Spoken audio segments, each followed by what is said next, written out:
Show me that one daughter that likes to look good but do not like to go through the process of looking good. This is mine, especially when it comes to the hair. So today we're about to do a protective hairstyle.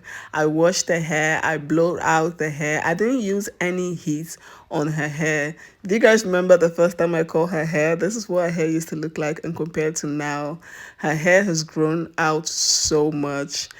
Even till this day, it's still a struggle when it comes to doing this girl hair. She loves looking good. Whenever I'm done with the hairstyle, she'll be happy. She'll be shaking her hair. She'll be doing all sort of things. She'll be asking me to take picture every second, every minute.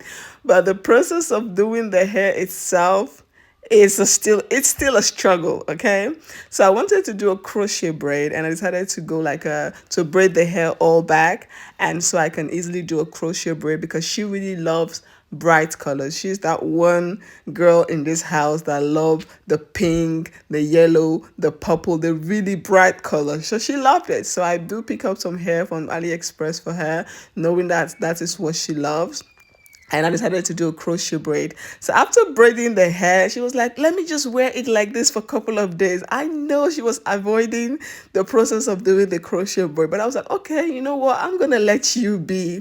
And she had this hair for 2 weeks before this girl decided to do the crochet braid. You guys can see the braid is already old before we came to fix the crochet braid, because I know she didn't want to lose this braid and have to go through the process of washing her hair. But you know what, I was like, it's okay. So we did the crochet braid and she was looking beautiful. I really loved it and she loved it too.